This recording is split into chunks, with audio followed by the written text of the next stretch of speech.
ಚಿಂದಿ ಉಡಾಯಿಸೋ ಖಾರ ಬಣ್ಣ ರುಚಿಯನ್ನು ನೀಡುತ್ತದೆ. ಮೆಣಸಿನ ಪುಡಿ ಚಿಂದಿ ಉಡಾಯಿಸೋ ಖಾರ ಬಣ್ಣ ರುಚಿ. ಮೇ 20ರಂದು ಹೊಸಪೇಟೆಯಲ್ಲಿ ಸರ್ಕಾರದ ಸಾಧನಾ ಸಮಾವೇಶ ಜರುಗುತ್ತೆ. ಕಾಂಗ್ರೆಸ್ ನೇತೃತ್ವದ ಸರ್ಕಾರಕ್ಕೆ, ಸಿದ್ದರಾಮಯ್ಯ ನೇತೃತ್ವದ ಸರ್ಕಾರಕ್ಕೆ 2 ವರ್ಷ ಪೂರೈಸಿದ ಕಾರಣ ಈ ಕಾರ್ಯಕ್ರಮವನ್ನು ಹಮ್ಮಿಕೊಳ್ಳಲಾಗಿದೆ. ಇವತ್ತು ಸಮಾವೇಶ ನಡೆಯುವ ಸ್ಥಳವನ್ನು ಪರಿಶೀಲನೆ ಮಾಡ್ತಾರೆ ಮುಖ್ಯಮಂತ್ರಿ ಸಿದ್ದರಾಮಯ್ಯ, ಉಪಮುಖ್ಯಮಂತ್ರಿ ಡಿ.ಕೆ. ಶಿವಕುಮಾರ್. ಮೇ 20ರಂದು 1 ಲಕ್ಷ ಫಲಾನುಭವಿಗಳಿಗೆ ಹಕ್ಕುಪತ್ರ ವಿತರಣೆ ಮಾಡ್ತಾರೆ. ಕಾರ್ಯಕ್ರಮಕ್ಕೆ 1-2 ಲಕ್ಷ ಜನ ಸೇರಿಸುವಂಥ ಸಾಧ್ಯತೆ ಇದೆ. ಇನ್ನು ಕಾರ್ಯಕ್ರಮಕ್ಕೆ ದೆಹಲಿಯಿಂದ ರಾಹುಲ್ ಗಾಂಧಿ, ಪ್ರಿಯಾಂಕಾ ಗಾಂಧಿ, ಮಲ್ಲಿಕಾರ್ಜುನ ಖರ್ಗೆ ಸೇರಿ ಹಲವರು ಭಾಗಿಯಾಗುವ ಸಾಧ್ಯತೆಗಳಿದ್ದಾವೆ.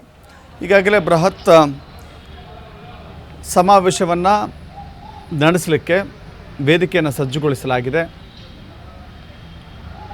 ಲಕ್ಷಾಂತರ ಜನರನ್ನು ಸೇರಿಸುವಂಥ ಉದ್ದೇಶವನ್ನು ಹೊಂದಲಾಗಿದೆ. ಈಗಾಗಲೇ 1 ಲಕ್ಷ ಫಲಾನುಭವಿಗಳೇ ಬರ್ತಾರೆ ಅಂತ ಹೇಳಿದರೆ ಇನ್ನುಳಿದ 1 ಲಕ್ಷ ಜನರನ್ನು ಸೇರಿಸಬೇಕು. ಸೊ ಅಲ್ಲಿಗೆ 2 ಲಕ್ಷ ಜನ. ಬೃಹತ್ ಆಕಾರದ ವೇದಿಕೆ ಇದು. ಈ ವೇದಿಕೆಯನ್ನು ಸಿದ್ಧಪಡಿಸಲಾಗ್ತಾ ಇದೆ. ಹೊಸಪೇಟೆಯ ಉಸ್ತುವಾರಿ ಸಚಿವ ಜಮೀರ್ ಅಹಮದ್ ಖಾನ್ ಜೊತೆಗೆ ಮುಖ್ಯಮಂತ್ರಿಗಳು ಕೂಡ ಇವತ್ತು ಪರಿಶೀಲನೆ ಮಾಡ್ತಾರೆ.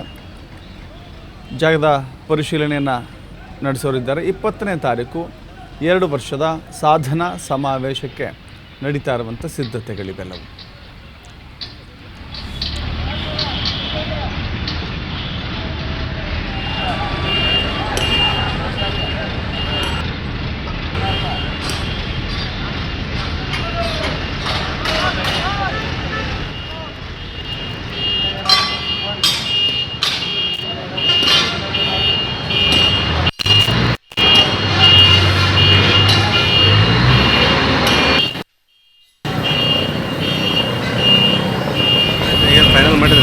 ಮಾಡ್ಕೊಳ್ಳಿ ಬಿಡು.